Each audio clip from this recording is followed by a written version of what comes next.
Hai semuanya, Assalamualaikum warahmatullahi wabarakatuh.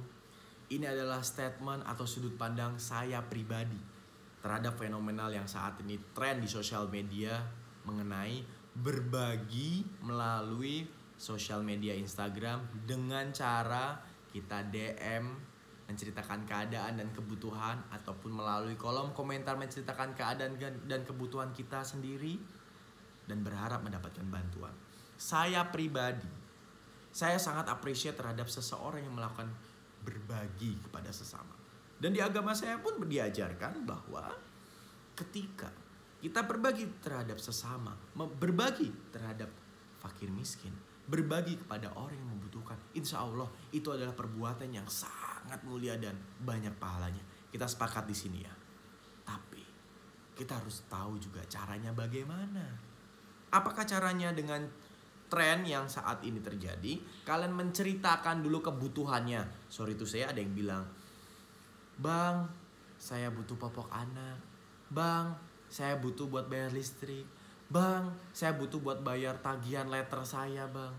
Bang, saya buat bayar sekolah, buat bayar kuota, buat beli HP, buat beli ini, buat ikut Zoom." Apapun itu caranya. Tapi yang kalian sudah lakukan itu adalah memohon belas kasihannya dengan menceritakan suatu keadaan yang kalian buat atau memang terjadi pada diri kalian masing-masing. Dan kalian ceritakan kepada seseorang yang kalian anggap dermawan. Contohnya seperti public figure A, influencer B, tokoh politik A, tokoh sosial B, atau orang yang kalian anggap dermawan di sosial medianya. Tapi yang terjadi adalah cerita kalian di capture dan kalian diberi uangnya ataupun barangnya dan dijadikan status oleh para orang yang dermawan ini. Bukan masalah berbaginya, bukan masalah nominalnya atau barang yang dia berikan, tapi ada cerita memohon kalian di sini. Ketika orang melihat hal ini, artinya adalah, oh ternyata dengan cara kita meminta kayak gini, dengan cara kita memohon seperti ini kepada seseorang yang ini, gue bisa dapat duit, gue bisa dapat barang dari dia. Yang terbentuk adalah di mindset mereka nantinya, dan netizen yang mungkin dilihat saat ini adalah krisis mental mengemis. Dan you know what? Krisis mental mengemis ini lebih bahaya dari kemiskinan. Kenapa? Kemiskinan bisa diatasi dengan cara kita mau belajar, kita mau berusaha, kita mau berjuang, dan kita mau ikhtiar. Insya Allah kita akan terbebas dari namanya kemiskinan dan ketidakmampuan. Tapi ketika krisis mental mengemis ini sudah terjadi di diri kita, itu tidak semudah itu mengembalikannya. American Psychiatric Association atau DSM-5 ada yang namanya mental illness disorder. Di situ dijelaskan, kalian bisa Google juga kok, apa artinya mental illness disorder.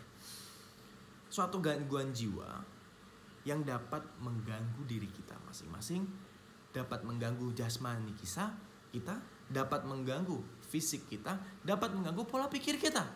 Dan yang paling bahaya adalah menjadi sebuah habit pemalas. Tidak ada kata pejuang dalam diri kita, tidak ada kata ikhtiar berjuang lagi. Itulah bahayanya krisis mental mengemis. Dan ada satu pepatah, ketika kita memberikan satu ekor ikan terhadap seseorang untuk makan, maka orang tersebut akan makan di hari tersebut.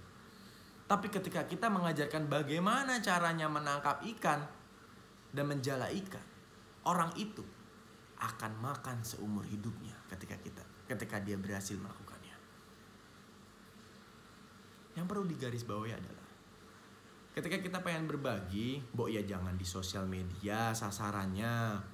Kan masih ada tempat-tempat yang masih membutuhkan. Banyak loh di sekitar kita, apalagi keadaan pandemi kayak gini. Radius 5 meter, radius 5 km di sekitar kita banyak. Tetangga kita juga banyak. Kalau nggak ada tetangga kita, datang ke panti-panti banyak. Ada panti, bukan panti plus-plus ya, bukan panti pijat ya, bukan. Panti penampungan, panti rehabilitasi orang-orang pinggir jalan, gelandangan, orang-orang duafa, fakir, masih banyak membutuhkan bantuan kalian. atas ketidakmampuannya dia. Yang kalian bantu ini semua di sosial media nih. Nih, membutuhkan namanya smartphone, komputer, dan satu hal. Untuk kalian bisa melihat video ini atau konten yang tadi lagi viral, kalian membutuhkan apa? Internet.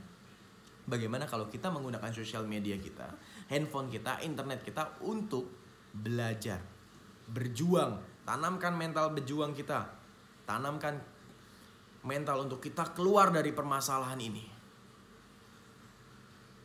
Ingat, Indonesia adalah bangsa pejuang. Ini terbukti. 1945 adalah titik di mana kita bisa merdeka. Sebelum itu, kita berjuang melawan penjajahan. Tanpa mental pejuang, warga negara kita tidak bisa melakukan itu. Tapi yang terjadi saat ini sudah merdeka. Di sosial media yang beredar trennya, dan banyak loh yang malah meminta-minta, bang yang ini udah melakukan ini, bang yang melakukan ini. Kok abang enggak, kok abangnya ini enggak, kakaknya ini enggak. Bikin dong kak. Krisis mental pengemis. Gimana negara kita bisa merdeka lagi kalau kelama-kelamaan seperti ini terus? Coba deh. Ini bukan salah orang yang melakukan membagi, bukan. Tapi ini yang salah adalah orang yang sudah melihat konten berbagi tapi malah meminta. Sedangkan kalian mampu. Bang aku terimbit masalah ini. Bang aku punya masalah ini. Bang aku kurang bit ekonomi ini. Bang gak punya uang. Bang gak kayak abang. Semua orang punya masalah. Anda bisa beli kuota. Anda bisa memiliki iPhone. Anda memiliki Android. Ataupun smartphone. Ataupun laptop. Untuk mengakses sosial media ini. Tapi di luar masih banyak orang yang tidak membutuhkan. Di luar masih banyak orang yang tidak mempunyai sosial media, bahkan nyentuh internet. Ayo, masa kalian kalah sih sama cerita kakek-kakek yang di pinggir jalan kelaparan tapi masih berusaha untuk berjualan? Dan mirisnya yang pada minta ini di sosial media pada anak-anak kecil, orang-orang ABG, orang-orang remaja yang dimana harusnya mental berjuang mereka lebih tinggi daripada kakek-kakek yang ada di pinggir jalan itu. Maaf saya tidak marah. Tapi ketika kalian menghujat video ini, ya, dan kalian bilang ini adalah nggak penting, setidaknya saya sudah peduli terhadap bangsa kita dengan mengajarkan mental yang sehat, mental berjuang bukan mental mengemis. Jadikanlah saya guru ketika mulut saya ini ada hal sisi positifnya. Jadikanlah saya pengalaman ketika mulut saya ini ada sisi negatifnya. Kenapa kita harus melihat sisi negatif seseorang juga? Karena supaya kita tidak seperti itu. Kenapa juga kita harus menjadikan dia guru dari sisi positifnya supaya kita bisa mengambil ilmu-ilmunya. Sesimpel itu. Ya. Jadi sudut pandang ini pasti akan pro kontra di kalian. Tapi saya yakin Indonesia mentalnya adalah mental berjuang dan bukan mental krisis mengemis. Tentunya kalian akan melihat video ini dengan sudut pandang yang bersih, menangkap arah tujuannya. Sekali lagi, bukan salah orang yang berbagi.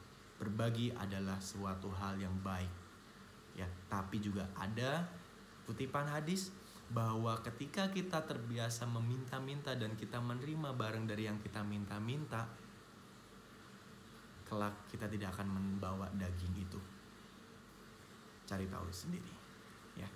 Ketika ada yang salah dari saya mohon maaf. Tujuannya adalah berbagi dan ini sudut pandang saya. Sudut pandang saya. Anggaplah saya orang bodoh yang ingin memberikan suatu hal yang baik. Sekian, terima kasih.